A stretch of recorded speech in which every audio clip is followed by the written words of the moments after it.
Trouble Podcast. It's playoff time, baby. Let's get into it. Let's go. We are back. I'm so James. excited for the playoffs, man. This is the time of the year that we're waiting for all year. This is the reason for the season, literally and figuratively. It all comes down to this, Patrick. I don't have to watch this year's Miami Heat squad anymore because I think the Bulls are going to kill us tonight. That's my prediction for. Hey, you got one more day. You got one more day at least of Heat basketball, baby. So Patrick and I are recording this Wednesday morning, so we did not see the 9-10 play-in games or the result of the 7-8 versus 9-10 winner games. So keep that in mind as we record this, although I don't think the outcomes of those are going to matter a lot for the series that we're going to be predicting today. Whoever is playing against the Thunder, I'm picking the Thunder in a sweep. Whoever's playing against the Cavs, I'm picking the Cavs. And I feel like that's probably in a sweep as well. Celtics as well for the 2-7. Yeah, I mean, hey, those frisky Orlando Magic, they're just gonna get in their head. No, yeah, probably sweep if not 5. All right, where do you want to start? Do you want to start with the play-in and just get it out of the way? I just feel so inconsequential now that we've had the Warriors Memphis game, which felt like the real kind of consequential play-in game of the week. Yeah, that's what I'm hyped up to talk about. The Warriors, now they're set up to play the Houston Rockets, one of the greatest rivalries in modern NBA history, the 5th time since 2015 that these two franchises are playing. The Rockets built up a contender, tore it down, built up a new one, and now they're back playing against Steph Curry and Draymond Green, with a new complimentary star in Jimmy Butler once again. What did you think? Was there anything that you took away from the play-in game from the Warriors, like that informs your decision in this series? Well, it's kind of funny when we were last night. Patrick and I were playing basketball. We had the game on, and I think you made the observation, and you're like, Edey has like 7 rebounds and hasn't made a shot. And I do think, kind of my one big feel for this Houston Golden State series is it might come down to rebounding a lot. Have you seen this thing Houston does now with Steven Adams where his whole role on offense is just to get offensive rebounds?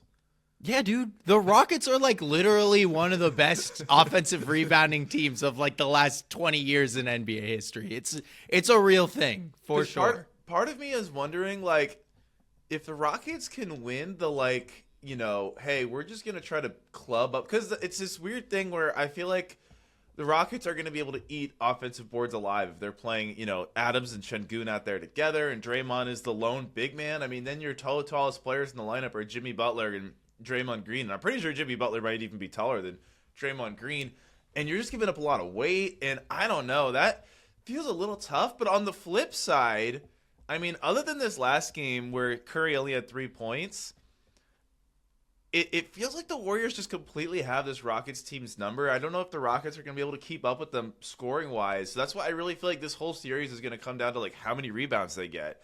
And normally rebounds fluctuate more game to game than people might think. Usually, like if you have 2 teams play each other 10 times and one of them is a significantly better rebounding team, they don't win the rebounding battle more than like 6-7 times out of those 10 games.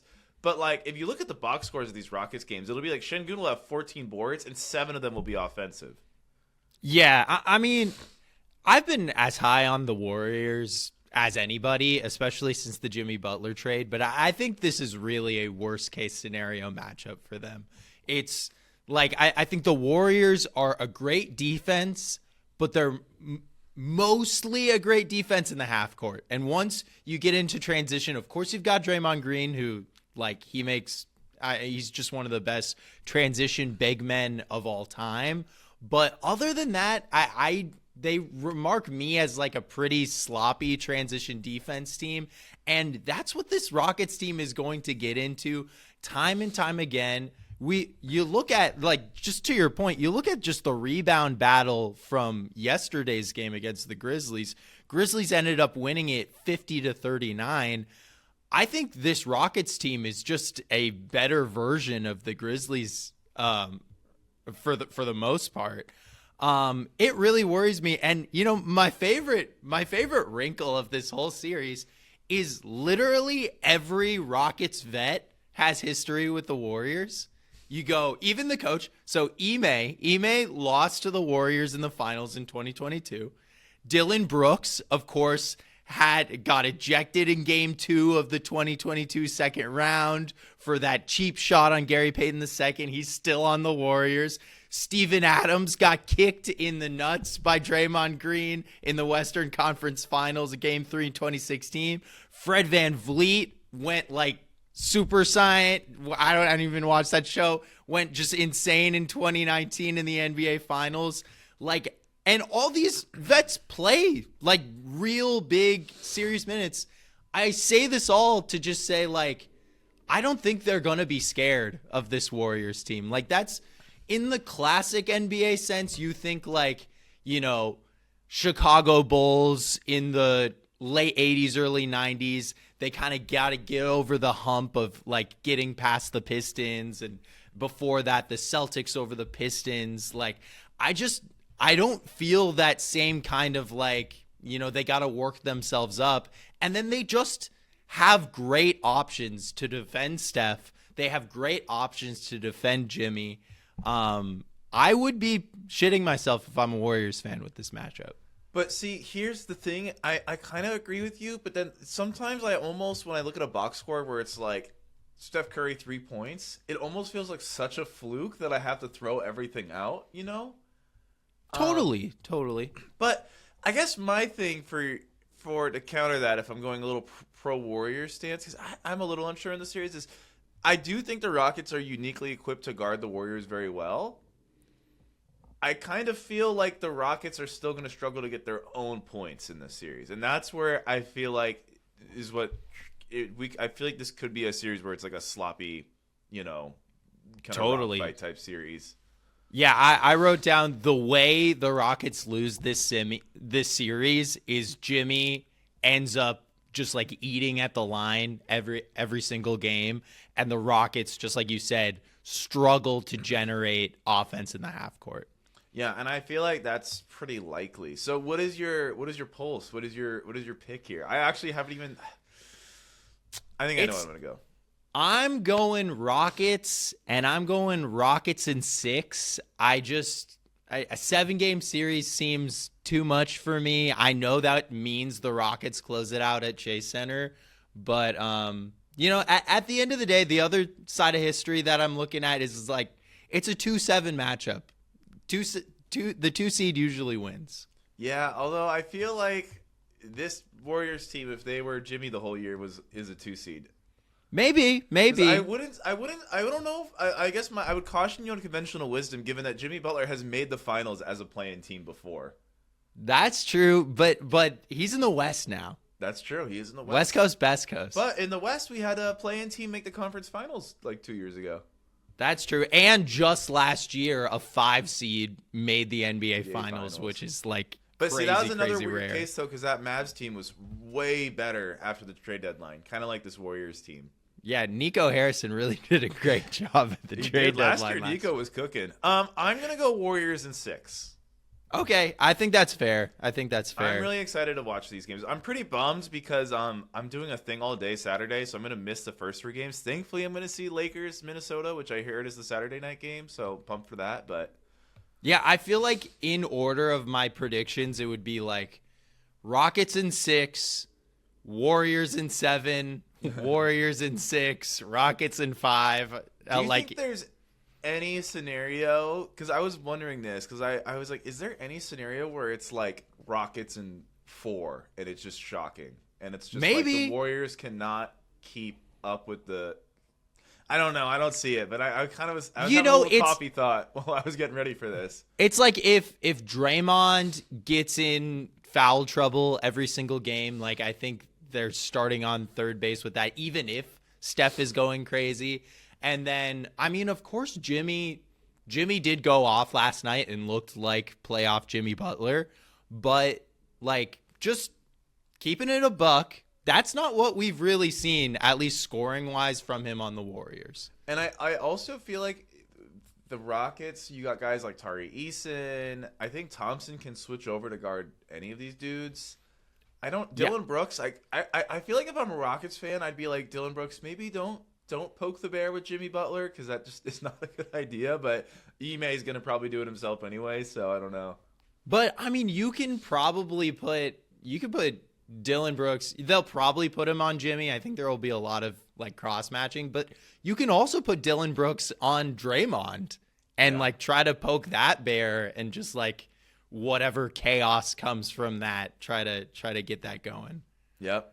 All right, so we started with Houston Golden State. I guess let's just tag back to the 1-8. It's going to be OKC versus either Memphis, Dallas, or SAC. Do you have a lean toward which one of those teams is going to make it all the way? I am kind of leaning Dallas. The game last night, the playing game, it felt to me like Memphis's like last gasps of air on the season. Like Jaw was getting kind of dinged up left and right, and he toughed it out, and I think credit to him because I think a lot of the times he'll get like a bad rap of being someone who's not going to push through injury or something like that, and he did do that last night. But I don't know. I just kind of lean Dallas even without Kyrie as being kind of the best team in that group. Yeah, I guess I'm gonna go. I don't know. I'm part of me though is wondering if that like Sabonis versus AD curse is gonna persist tonight. But I feel like it's different when AD's playing with these massive bigs. So I guess I'm gonna go Dallas too. I think they can win too. But I don't know. There's a chance Dallas just checks out in these games mentally. That's true. Yeah, that's true. I don't think it matters. I think you'd pick. I'm gonna pick OKC in a sweep against any one of those four teams. So it doesn't really matter who wins. Me too. And then, hey, there's a lot of vets on Sacramento. Playing Sacramento is a different animal. True. Remember the Keon Ellis game last year. All right, number 3 Lakers versus number 6 Minnesota. James, I'm dying to hear what you think of this series. So the Lakers played the Timberwolves once in the Luka era. Lakers won, but there was no Rudy. There was no Randall. I feel like the conventional wisdom in this series is that the T-Wolves size is going to present like a lot of problems. But I kind of feel like the Lakers are going to be totally fine with LeBron guarding whoever is out there between Reed and Randall. And I don't think they're afraid of Gobert. And I feel like what's different with this series and the Houston Golden State series is like Minnesota could maybe win the rebounding battle, but I feel like the Lakers are going to have their way in the half court. I mean, yeah, they just have the two best players in the series. Yeah. And I think if Anthony Edwards can be the best player in this series, he can push it to 6 or 7 games. But I mean, at the end of the day, I just think like if the plan, and I think this is an unavoidable plan, is to have Julius Randle guarding LeBron for large swaths of this series, it's going to be pretty tough. And I'm going to be interested to see like how LeBron kind of modulates his energy in this series, because I mean, we saw Luka kind of abuse the T-Wolves last year, and he'll most likely do that again. Yeah, but Luka's been playing out of his mind the last 2 weeks. Like he's putting up like 30-point halves, like on the regular. And last year he was injured for most of that Wolves series. Like now I don't know. I just feel like the Wolves are gonna have such a hard time keeping up with this team in the half court. Yeah. I mean, I think they have like the rebounding battle is a big thing. Like just possession wise, and I mean like. The T-Wolves are a top 10 offensive and defensive rated team. Like this is no slouch of a team. But it's just like, Luka Doncic in the playoffs, when everything goes wrong, you can give it to him and he's going to make something out of nothing. Yeah. And I'm worried that we have an Anthony Edwards series where it's like a Kobe circa 2007, 2006 series where it's like he's feeling the pressure that he has to do everything. I don't even think it would necessarily be an ego thing, but if the shot's not falling like we saw in the Dallas Timberwolves series last year, where do they go from there? Like, is Julius Randle able to pick up the slack on offense? Is it a Naz Reid thing? I feel like that's what's tough for the T-Wolves too, is like they can't play bully ball in this series because like LeBron is bigger than Julius Randle. Like Naz Reid really doesn't have that much size on LeBron or even Rui. So I just feel like the Lakers are oddly equipped to handle the T-Wolves size, and they just have way more scoring. I honestly feel like this could be like a short 5-game series. Yeah, I mean, I'm picking the Lakers in 6 here. I do think that the Timberwolves will be able to win a couple games in this series.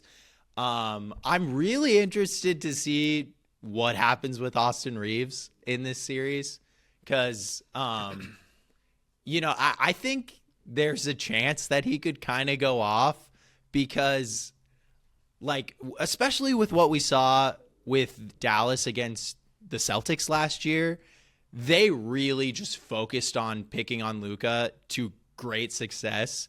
And I wonder if the Timberwolves kind of cut off their nose to spite their face in just like they're picking on Luka so much that they kind of like don't have time to pick on Austin Reeves.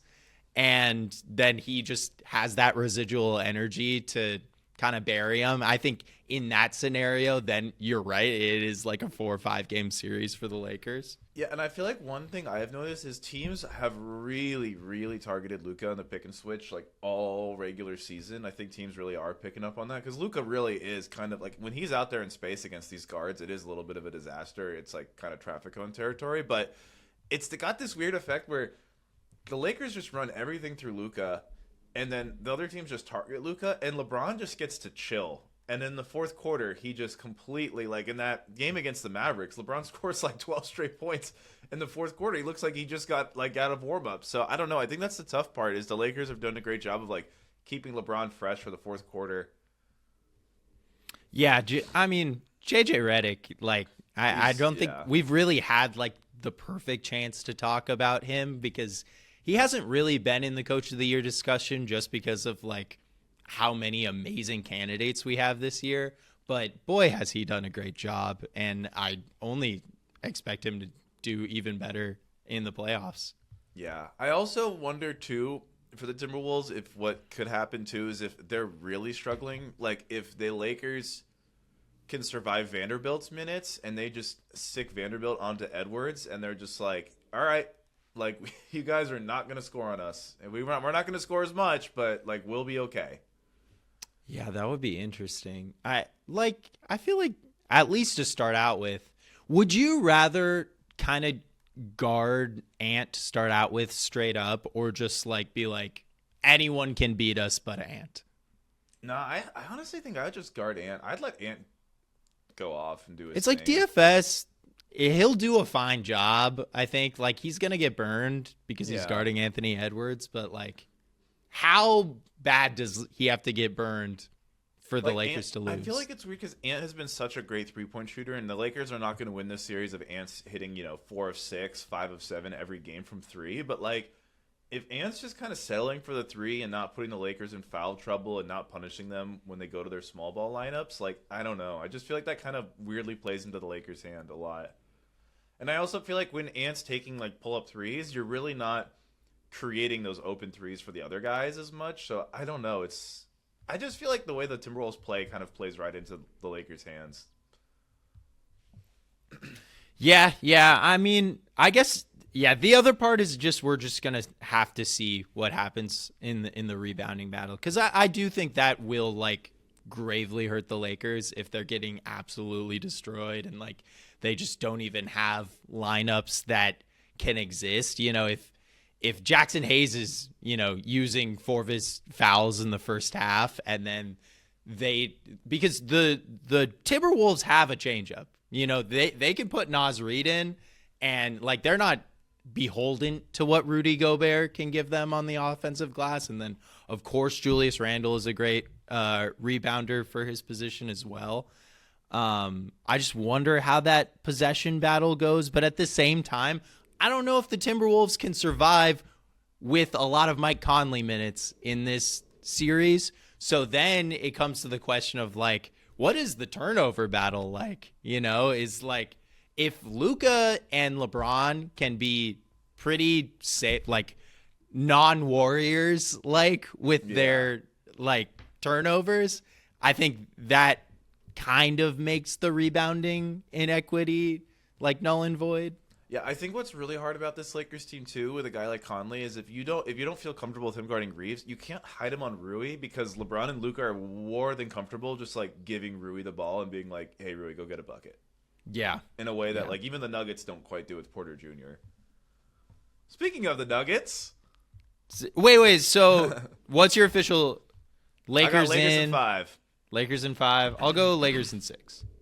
All right. This is a series I really don't know what to pick, but I know what I'm picking, but the reason is not like found in logic in any way. Okay. So, Los Angeles Clippers versus the Denver Nuggets. A classic 2020s matchup in the NBA, of course. Who has the Denver has home court. They're the 4th Denver seed. has home court in this. So, but of course, the Nuggets have just fired their head coach and GM a week ago. But they're 3-0 in the post Malone era. They are. That's what we're calling this. This is the post Malone era. And all of those wins, Patrick, Western playoff teams. Rockets with their players, the Grizzlies, and the Kings. But hey, at the same time, you want to talk about hot teams, you can talk about the LA Clippers right now. I don't know if you had time to catch the end of the regular season, the Clippers Warriors game, but boy, did the Clippers just look as good as a Kawhi Clippers team has ever looked, in my opinion. Ivica Zubac is just a problem, and I think is kind of the perfect guy to have to guard Jokic. I mean, as good as you can get. And then Kawhi's looking healthy. James Harden is looking very comfortable as the third banana in this like offense, leading the charge. The Clippers are deep. The Nuggets are shallow, but the Nuggets have the best player in the world. Yeah, so I'm really worried about the Nuggets' depth, particularly at guard, just because I assume Jokic is going to be playing like 44 minutes in most of these games. The guard play has disaster class potential. If the Clippers are really like, okay, Chris Dunn, like you're gonna just hound Murray every time you're out there, and if you're Denver, like I know there was that whole like they gotta play Jalen Pickett. Jalen Pickett is fucking horrible, man. Yeah, he's Jalen terrible. Pickett sucks. And Westbrook is terrible too. Like they don't have a playable player on the like. I don't think people realize how bad the Westbrook disaster class has been here to close the year. He's such a negative on the court for them. So what are they going to do when Murray has to sit? I'd get Murray back out on the court as quick as possible. I don't know. And you know what, James? This is exactly why I'm picking the Los Angeles Clippers to win this series. And how many? Like, I just believe in the depth. I think obviously there's the Kawhi question mark, but I mean, he's healthy right now. He's not nicked up at all. He looked great the last couple weeks. And this Clippers team has been dominant over the last, 2 months. The last 2 weeks, they had the second best defense in the league, 6th best offense. Since the trade deadline, they've had the 5th best offense in the league and the 8th best defense. I am so buying what the Clippers are selling. And all that to not even mention, I think the Clippers still might have the best head coach in the league with a million different toys to play with. I'm going Nuggets in 7. I think Kawhi's going to miss some games, and Harden's going to do playoff Harden, and it's the Clippers. I don't really have a lot of logic, but the Clippers, I feel like we do this every year with this team. We do kind of do this every year with this team. And, I don't know. I guess I'm just dealing with the facts. I'm just dealing with what I know is going on right now. I think it's so easy to discount, hey, maybe Kawhi can't last through the series. And I think that's fair. But I do think, in the first round, you have a couple more days off between games. And I just feel like this Clippers roster, doesn't need as much from Kawhi as they maybe have needed him in the past. And yeah, I don't know. I Yeah, feel like you for said, the Nuggets, the Nuggets though, bench just sucks. the Nuggets bench sucks. I feel like for the Nuggets, though, if you could make a Kawhi Leonard defender, it would be Aaron Gordon. Really That's strong, can't get bumped off his spot. I still think the Clippers are really going to struggle to guard the Jokic Murray pick and roll or the Jokic Murray handoff. Like, I still don't think they have a great defensive answer for that. Because if Murray is healthy, like, he can really attack Zubac in space. Obviously, whoever Jokic switches onto, it's untenable to let him catch the ball in that spot. I just think Jokic is going to present enough problems that he's going to kind of carry the Nuggets through this whole malaise. And it's like, they looked bad against the Timberwolves, but that was a 7-game series. That they really could have won Game 7 if guys hit open shots. So I feel like Jokic gives the Nuggets this unbelievably high floor that I'm still going to pick them, especially against a team where I think we could get like 2 of 12 games from Harden. But for that, I mean, that's true. But like, I feel like you're banking on you get like 1, maybe 2 like games from Harden that are good. If you can win those 2 games, then you need a Kawhi game and then a Zubac game, a Norm Powell game. And I'm going to push back on that pick and roll. Like, I feel like the Clippers have pretty good options when it comes to guarding that pick and roll. Like, Zubac is no slouch on defense, and you've got Kawhi, you've got Chris Dunn. I think in crunch time, Kawhi will probably be guarding that pick and roll. And then the problem is I was thinking about when I was playing this series out in my head, why don't they just put Kawhi on Murray and then Chris Dunn and Kawhi on Murray? They are screwed if they don't have Kawhi guarding Gordon. The Nuggets are really good at finding Gordon when he's against a small guy. I don't know. That's the thing. I feel like the Clippers in this matchup are kind of lacking a little bit of size at that 4 spot if Kawhi doesn't shift down there. I mean, you've got Derek Jones Jr., you've got Nick Batum. I think once you're into crunch time, you can go offense defense is all I'm saying. Against AG. I don't know. I go in 7 because I'm with you. I think the Clippers are the better overall team for sure, and I'm really worried about the Nuggets' depth. But I don't know. I'm just going Nuggets in 7. You have better reasons for going Clippers than I have for going Nuggets, but I feel it in my bones. Well, what you're doing right now is what I'm gonna do later for a different series. I'm going Clippers, and I don't know. Part of me wants to go Clippers in 5. Do it. But I'll go, yeah, fuck it. Let's go. Clippers in 5. Streetlights over spotlights. Are we so we've differed on 2 series now. Yes. I picked the Rockets, you picked the Warriors, and then I picked the Clippers, you picked the Nuggets. Yep. All right, should we go to the East? All right, Cleveland versus one of Atlanta, Miami, Chicago. My guess is it's going to be Chicago. Yeah, dude. Did you see Trae Young getting thrown out of that game? That gave vibes of like, I'm done here. Like the Jalen Johnson era is coming. The Dyson Daniels era is coming soon. Yeah, I mean, I don't know. I'm going Cavs. I'm picking Cleveland at 4 over either of those teams. Yeah, me too. Boston versus Orlando. I think Orlando, in theory, is a fun matchup with all the size, and they can kind of put Carroll and Tatum and make it fun. But I just don't see how the Magic have a shot at keeping up with the Celtics scoring in any game. They can't score. They just can't score at all, and the Celtics which is really are very unfortunate. Good at scoring. Yeah. I think probably Celtics in 5. I'll give Celtics them in 4. Maybe 1 game. But yeah, I think especially if they're too good. Jaylen Brown is dealing with nagging injuries, they're gonna just want to get through it. But maybe that's why I feel like I'm almost like, let's just sit Jaylen Brown for the whole series. Yeah, until Orlando wins a game, we're sitting Jaylen Brown. Yeah. Okay, now it's a fun series. The New York Knicks versus the Detroit Pistons. All right. So I'll set the table. The Pistons won the season series 3-1, and they won the 3 most recent games.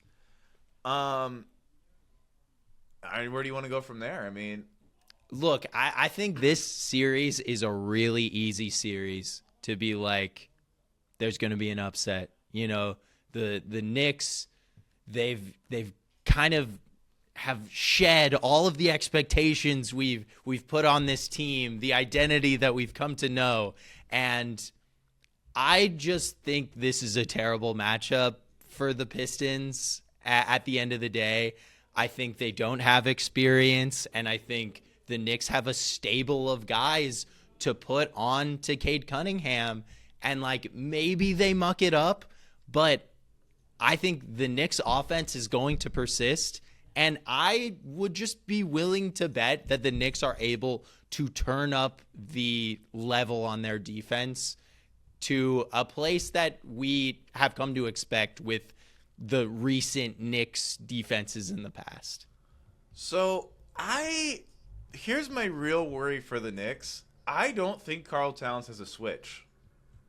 And when I looked at the reason why the Pistons won those 3 games, it's because they shot like 1,000% at the rim. The Knicks have no rim protection with Towns at center.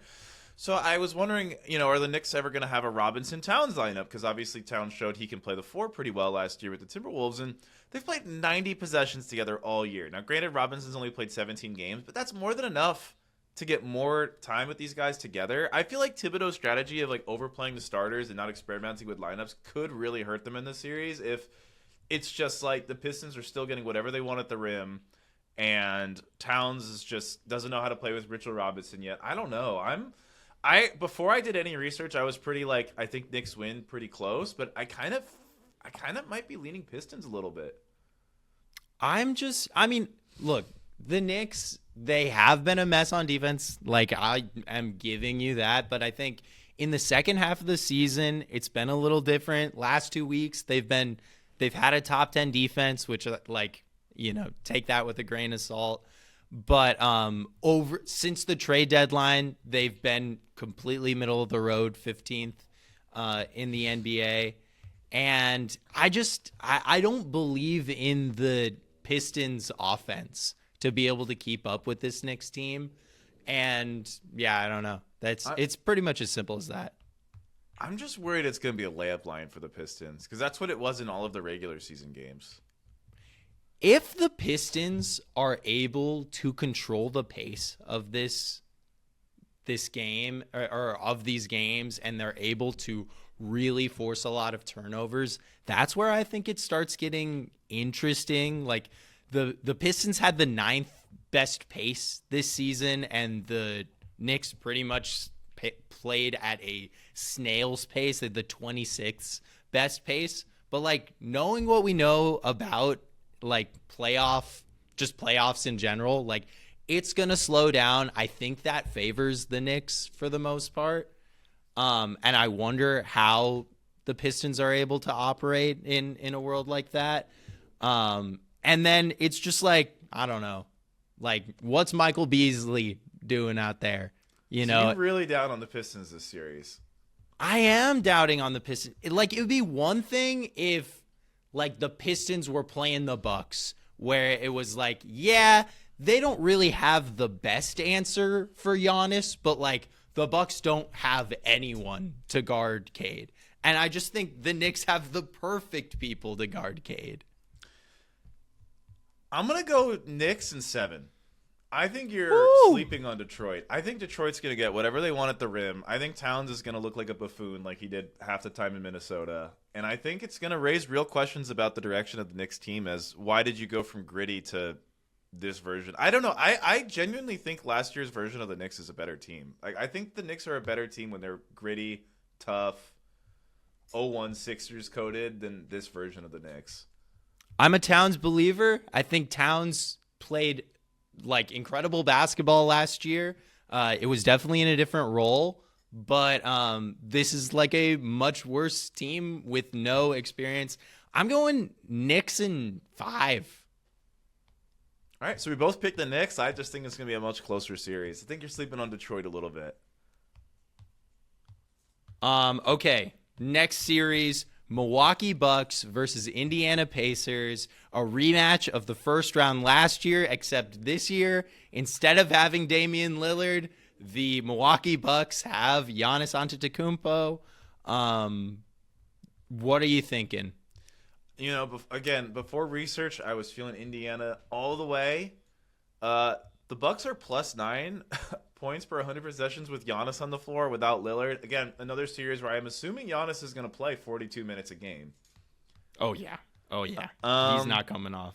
And it kind of feels like the Bucks are not going to be able to keep up with Indiana scoring, but they did all regular season. They actually won the season series 3-1. I feel like the narrative that the Pacers owned the Bucks was very last season and not the reality of this season. I want to go Pacers, but I am feeling a best player wins the series, and I'm going to go Bucks in 6.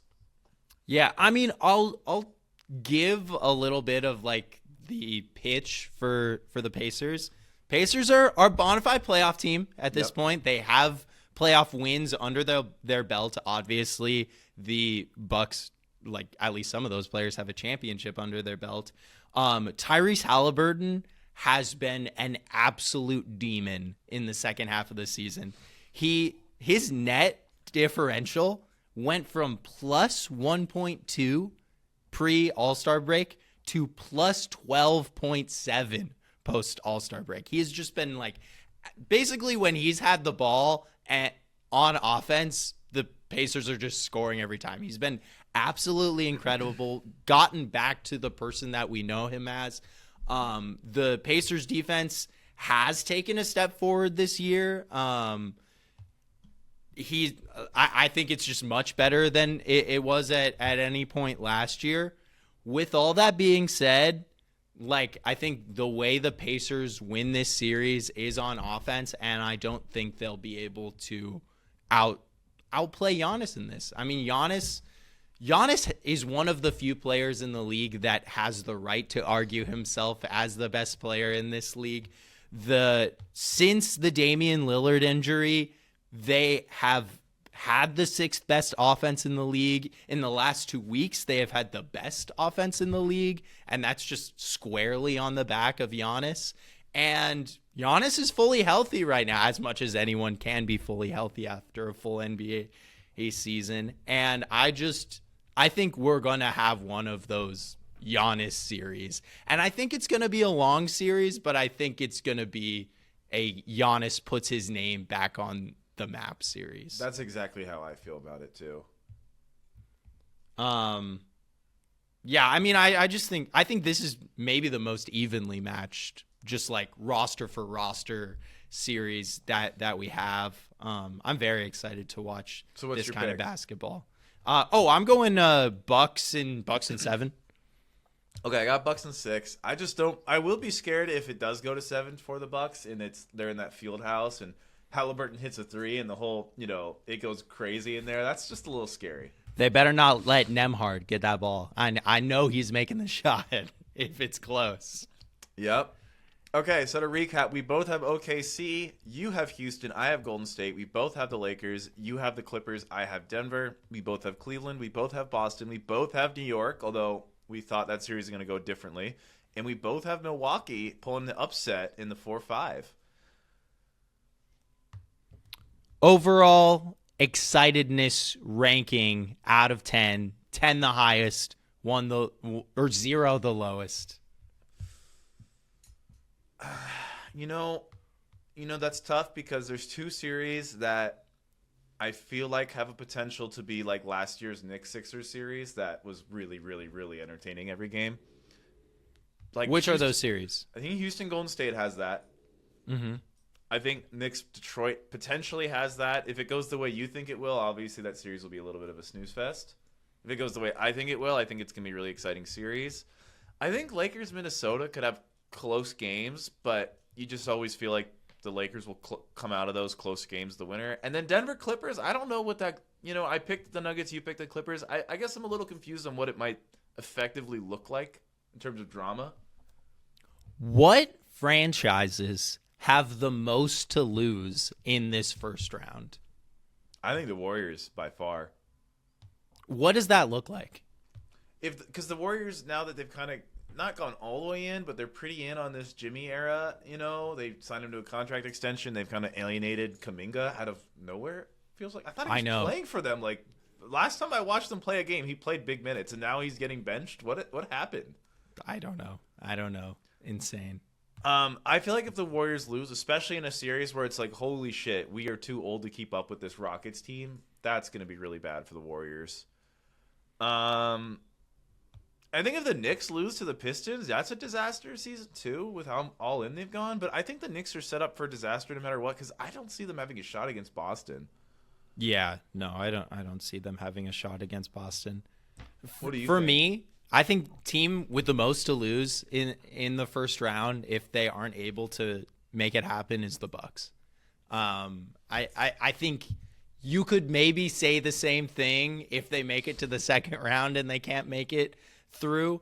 But I just think, I don't know, the Giannis is leaving temperature just seems to be getting really, really high. And then I agree with you on the Warriors, and I think the Nuggets are in there somewhere as well, with less of an imminent danger of, like, Star asking out, something like that. Yeah. What series are you most excited for?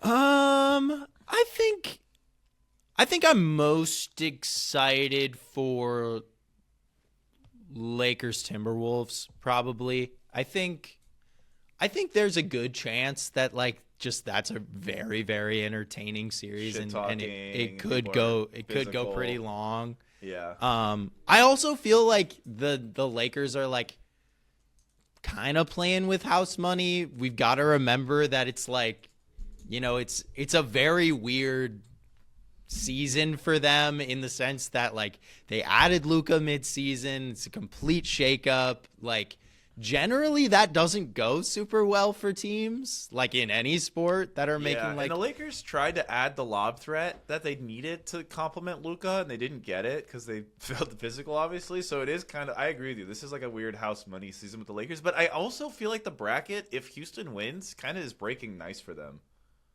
Yeah, I mean, it's funny because if they have to play Houston in the next series, we're going to be saying pretty much all the same things that we were saying about the Timberwolves against the Lakers. But damn, can you imagine the Rockets? Rockets are greeted after getting the second seed with playing Steph Curry, and then next round LeBron James. Yeah, and you didn't even mention who might be the best of the four players when it comes playoff time, Jimmy Butler. That's true. And yeah, and, like, who knows what happens with that? Like, that's just insane. Like, if it goes really bad, it's like, is Jimmy trying to get out of there? Like, what's going on? Okay, I guess just to make it a little bit more fun, if you're OKC, who do you want to win, Denver Clippers? I think I don't know. It's funny because I feel like right now I'd probably say I'd rather have Denver, but if the Clippers beat Denver, then I don't want the Clippers, if that makes sense. It's like, if they can prove to me that they are these guys, I don't want any part of it, because they have depth. They have the depth to kind of play 1-for-1 against the Thunder in a way that, like, the Nuggets definitely do. Maybe I would rather have the Nuggets, just full stop. And if you're Cleveland, would you rather have Indiana or Milwaukee? Ooh, I want Indiana. I don't want any part of Giannis. Yeah, that's a tough one. And Boston's like, we'll take anybody. Yeah, they're just, like, smoking cigs, like, waiting for the West or the Eastern beers, Conference Finals. Yeah, cracking oysters at some nice seafood place. Oh, I am so excited. Okay, should we go to best take, worst take? Yep, best take, worst take. I imagine we have the same best take because you're a Ravage Suns homer. Oh, yeah, the Devin Booker take? Yeah. Devin Booker said on April 11th, after playing a game against the Spurs, in which the Suns won, but the Suns were pretty much already eliminated from postseason contention, he was asked why he played that night, and he said, "It took a real Suns fan to be in there tonight. I pay respect to the person that it was either their first time or maybe their last time ever seeing me play." And I think that right there is just, like, what we want from our stars. I think it's important to be valuable for the fans. I feel like Devin Booker's handled this losing season fairly gracefully. I don't know. Did you see that weird reporter who was like, "Are you embarrassed?" And he was like, Oh my "Yeah." God. And he was like, "How Yeah, embarrassed it was are you?" terrible. And he was like, "Very embarrassed." And he was like, "What does it feel like to be embarrassed?" And it's like, bro, leave him alone. Yeah, it was like he was trying. I mean, he was obviously trying to get some crazy quote out of Devin Booker, and I don't think there is any more media trained dude than Devin Booker. He just will never give that to you. My worst take, it's not exactly just like one take, but Nico Harrison basically like triple double downed on the Luka trade. He was like, no regrets, handled it well, kept saying defense wins championships, which true, but so does offense. You kind of need both. You already had a great defense. Like literally, you did a great job building a great defense around Luka last year. Yeah, that was crazy. Yeah, I'm just trying to do the best thing for the Mavericks. It's like, oh yeah, for how long? For how many seasons? It almost feels like to me this would be like if in 2021 if the Heat traded Bam Adebayo for Karl Towns and we were like offense wins championships and we're like we just went to the finals. Yeah, literally, it would be exactly that. Like I don't even know Jimmy Butler for fucking Julius Randle. Yeah, like we just no, made that's some weird... disrespectful. That's yeah, that's disrespectful. But like we just made some weird trade where it's like, wait, we just went to the finals. Yeah, that's the craziest thing of it all. It'd be one thing if they lost in the second round last year, but they went to the fucking finals last year, dude. My worst take's going to Stephen A., who said Matt Ishbia. He has all of them nowadays. He wins every week now. Every single week. Matt Ishbia needs to understand that right now you are on the verge of being recognized as the worst owner in the history of basketball, which is just like, say what you will about the Suns roster moves. One, he's the owner, not the GM. I realize that he has a lot of power, but like, he is not even is he even the worst owner this season in terms of okaying roster moves, Patrick Dumont? I don't think so. Well, yeah, also the previous Suns owner was literally Robert Sarver. Yeah, literally, like, he did the exact same thing. He took an amazing team and then just over years gave away all of our first round picks, ended up letting all of our best players walk away, let Joe Johnson just leave, go to the Hawks because he didn't want to pay him. As the years pass, I'm starting to like mix up Dan Snyder of the Commanders and Sarver of the Suns in my head. Sarver, honestly, Snyder. they belong as one person in your head. I think that's okay. Has anyone seen them in the same room before? I haven't. But yeah, just a terrible take. Let alone like Ted Stepien, like literally the Stepien rule is named after you. Like I feel like that's the most embarrassing rule naming in sports currently. Like, we can't let you guys trade back-to-back picks because it's like we have to protect you from yourselves, you fucking millionaires. I feel like if you could go back in time and be a GM in the 70s and 80s, like it would be so easy. Oh my God. Yeah, knowing just a little bit of what we know now, oh my God, it would be incredible. Like, you wouldn't even need the foresight to know which players are going to be good in the draft. Like, you would just your knowledge of like everything would just propel you. Well, just like not trading like your starting power forward for like the Ringling Brothers circus to come to town, like that's a good starting place. No, it's crazy. Like, as recently as like 2012, people are just trading like Mo Williams for an unprotected first-round pick. You're like, what? Yeah, dude. I mean, hey, in fucking like 2006, Robert Sarver traded 2 first-round picks with Kurt Thomas for cash just to get off his contract. No, unprotected. Yeah. It's insane. It is insane. Also, yeah, is the NBA gonna step in and do so? I feel like this Mavs situation is kind of ugly. Like, in terms of just like the owner clearly doesn't know anything about basketball. Like, that's been reported, is he like doesn't know the sport very well.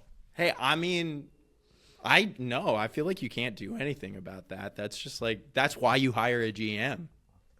But like James Dolan, for example, there's no, I mean, granted he's a hands-off owner, which is why people hated him in the past. I feel kind of like him more now because the GM he hired ended up being good. But I guess my point is like, even the hands-off owners seem to at least be basketball fans. Like all the reporting seems to suggest Dumont doesn't. You know what I mean?